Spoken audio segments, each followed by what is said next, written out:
Hi friends, we recently had a conversation about things to do to protect our hands, to keep them from hurting, and we talked about some stretches, some exercises, and I asked you all if you had any recommendations of things you do when you're playing the whistle to help your hands out, and particularly thinking about the low whistle.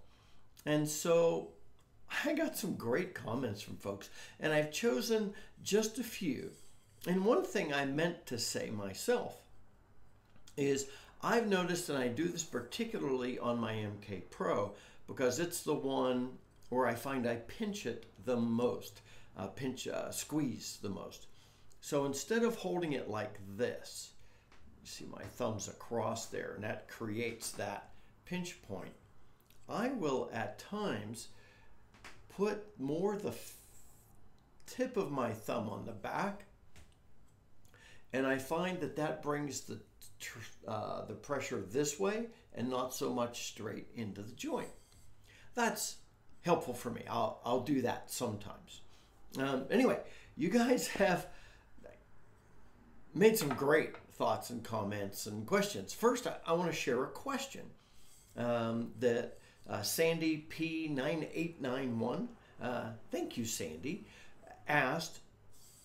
She said she tried, I said that one of the things you could do is start holding your whistle higher up, a little flatter. She said that when she does this, that she's now having trouble playing the higher notes better. And so I think, it's possible that, everything doesn't work for everybody. But my thoughts here are I'd like you to try a couple of things. If you're having the experience that Sandy's having, then try something. When you're playing the whistle, one of the reasons they tell you to keep it at this kind of steeper angle is so that you don't even have to think about what the airway, the tip of the head of the whistle's doing in your mouth. You're blowing, the air's hitting that and coming straight in.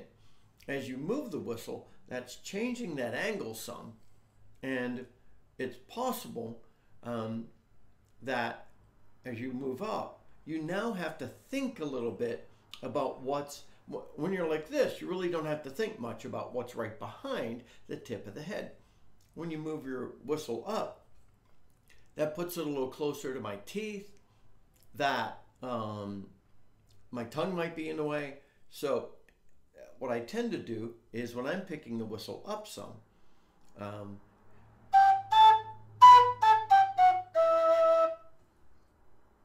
I try and it also helps me with posture. I pick my head up a little bit, my shoulders. That's actually a little better anyway.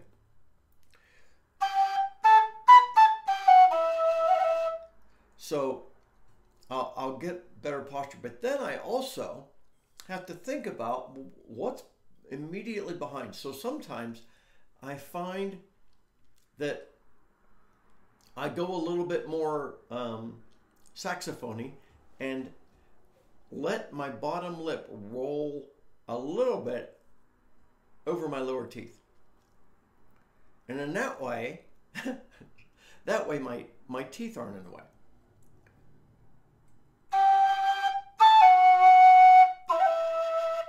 So another thing is to just pay attention as you're moving that up. You're angling that tip down. So watch that. Anyway, try it out and see. And if it doesn't work, it doesn't work. It's an idea. So pay attention to where the tip of the head is going because you're changing the angle. So watch your airway. You may have to pick your head up straight. Don't pick it back so that you're bending back. That'll hurt your neck.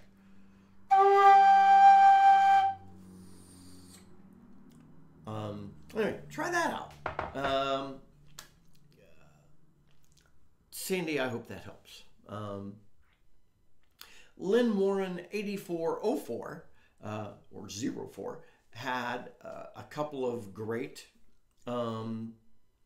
recommendations for us. And I'll share her second one first because I've done this now and then, but I never thought about it as a strategy for helping my hands. So, Lynn, this is brilliant. Thank you. My second strategy, she says, I'm quoting her here, is about practice rather than ergonomics per se. I study new tunes on a high D whistle first, so I can get thoroughly familiar with the fingering, the sequence before I pick up my Howard. I find that, quote, the pinch is most severe when I'm anxious about getting a tune or getting a piece right. If I give myself a chance to learn new music in a feather-light whistle, I'm more relaxed when I pick up the larger, heavier instrument, and the likelihood of the death grip is much reduced. Hope this might be useful. Wow, that's brilliant. You know, I had done that at times. I also sometimes pick up the high whistle because my fingers are a little freer, and I'll do that to experiment with ornamentation. So that's also a great idea. So Lynn's first recommendation, well, actually this was her second recommendation, but I'm putting it first, is use your high D whistle to practice with.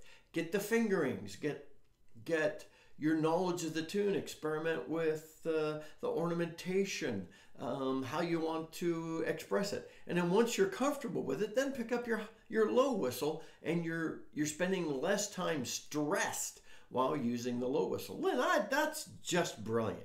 And I really like her second recommendation as well, that I've not tried yet, but we're going to try it right now. So here's the other thing Lynn says. She says, and I'll quote her again, I wrap my right lower thumb with a couple turns of vet wrap tape. It sticks to itself without adhesive. It's a 2-inch width and fits my thumb perfectly. It does 3 things. Supports my thumb. It's a little bit like an ace bandage.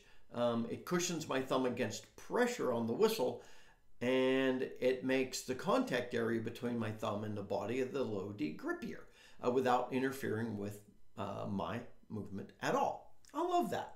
Now, I don't have any 2-inch tape, and I'm assuming that this normal person tape is like vet tape. So, and my problem is more on my top hand, which for me is my left hand. And so we're gonna try this. I'm gonna secure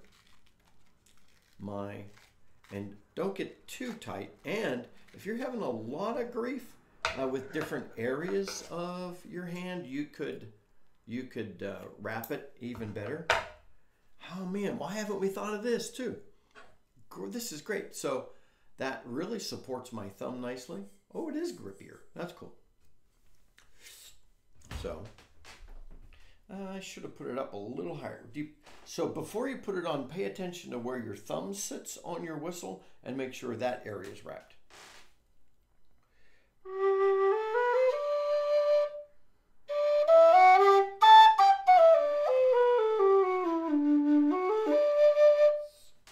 And again, I'm using my MK Pro because it's the whistle that I find I have to grip more. Let me reach over and grab my Howard.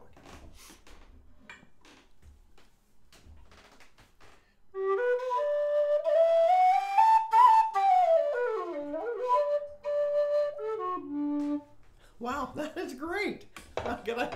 Oh, sorry. I banged my tripod with the whistle when I put it down. I got too excited. I love this idea as well. So great things. Recap.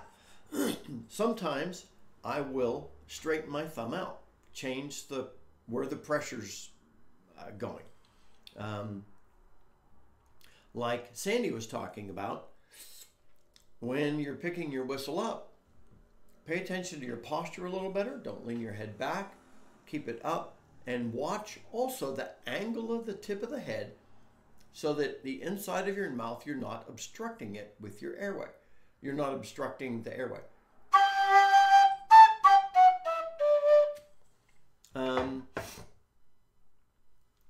Lynn's recommendation about spend more time with your high whistle. And then once you know a tune, pick it up on the low whistle.